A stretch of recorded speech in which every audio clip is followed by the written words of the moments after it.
सुनिए जी, आपको याद है ना, अगले हफ्ते हमारी बेटी सरिता अपने बच्चों के साथ आ रही है। आप एसी सर्विस करने वाले को बुला लीजिए। गर्मी के कारण बच्चों को कोई तकलीफ ना होने पाए। सीमा जी ने अपने पति जगदीश जी से कहा। हाँ, तुमने ठीक कहा। उनके आने तक गर्मी काफ़ी बढ़ जाएगी। मैं आज ही एसी सर्विस वाले को फ़ोन करता हूँ, जगदीश जी बोले। और हाँ, इस कूलर की अब ज़रूरत नहीं है, बेकार में जगह घेर रहा है। सरिता के बच्चों को खेलते खेलते कूलर से टकराने से कहीं चोट ना लग जाए। इसे किसी ज़रूरतमंद को दे दो या बेच दो। और हाँ, बाज़ार से थोड़ी सब्जी फल ले आइए, तब तक मैं नाश्ता बना लेती हूँ, सीमा जी बोली। सीमा जी और जगदीश जी का सुखी घर संसार था।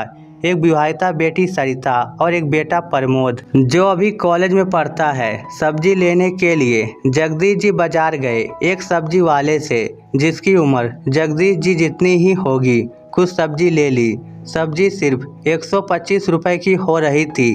जगदीश जी ने सब्जी वाले से कहा, मेरे पास 500 का नोट है, मुझको खुले रुपए दे दोगे? सब्जी वाला बोला, जी साहब, हो जाएंगे खुले। जगदीश जी ने अपने पर्स में से नोट निकालकर बिना ठीक से देखे सब्जी वाले को दे दिया। उनका अंदाजा था 500 का एक ही नोट है, जबकि 500 के दो नोट थे।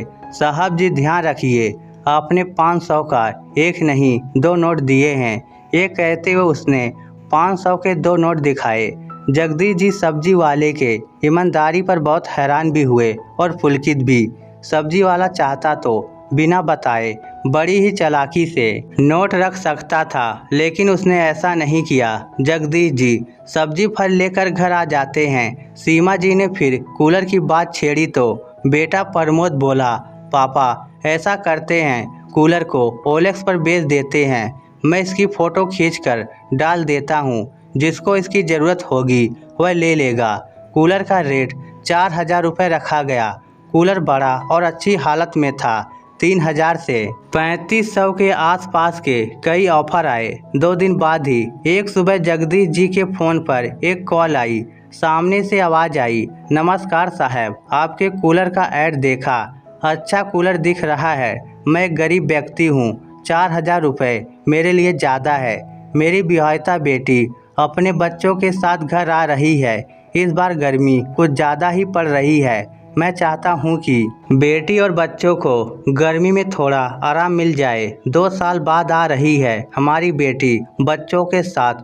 मैं कूलर के 2700 रुपये दे सकता हूँ। कृपया आप कूलर मुझे ही दीजिए। जगदीश जी को अपनी बेटी सरिता का चेहरा दिखाई देने लगा।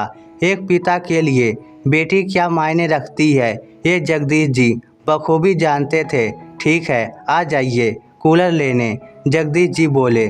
दूसरे दिन सुबह सुबह दरवाजे पर दस्तक होती है। जगदीश जी ने दरवाज़ा खोला तो देखा सामने वही सब्जी वाला उम्मीद के साथ खड़ा था। अरे भाई तुम? जी साहब जी, मैं कूलर लेने आया हूँ। मैंने ही आपको फ़ोन किया था। जगदीश जी तो पहले ही उसकी ईमानदारी से खुश थे।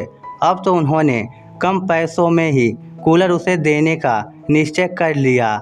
जगदीश जी का बेटा कूलर बाहर ले आया। कूलर को देखते ही सब्जी वाले की आंखें चमक गई। वह 500 का एक नोट, 100 के 10 नोट, बाकी 50, 10 और 20 के नोटों का संग्रह लेकर आया था। साहब जी, ये पूरे 2700 रुपये हैं, गिन लीजिए, सब्जी वाला बोला। मुझे तुम्हारी ईमानदारी पर पूरा भरोसा है। अच्छा ऐसा करो, कूलर को तुम ऐसे ही ले जाओ, इसके कुछ भी पैसे मत चुकाओ, जगदीश जी ने कहा। नहीं साहब जी, पैसे तो आपको लेने ही होंगे, सब्जी वाले ने दृढ़ता के साथ कहा। जगदीश जी ने सब्जी वाले के इतना कहने पर 2000 रखकर बाकी 700 रुपये उसे ये कहते हुए दे दिए कि तुम्हारी बेटी आने वाली है ना, तो इससे मिठाई नमकीन वगैरह खरीद लेना, काम आएंगे। सब्जी वाला बार बार धन्यवाद बोलता आंखों में खुशी के आंसू लिए कूलर लेकर चला गया। जगदीश जी को घाटे का सौदा करते हुए भी अपार शांति महसूस हो रही थी। दोस्तों, हम किसी ज़रूरतमंद की अगर थोड़ी भी मदद कर दे तो ईश्वर हमसे ज़रूर खुश होते हैं। इस स्टोरी को लेकर आपकी क्या राय है, नीचे कमेंट करके हमें ज़रूर बताइएगा। धन्यवाद।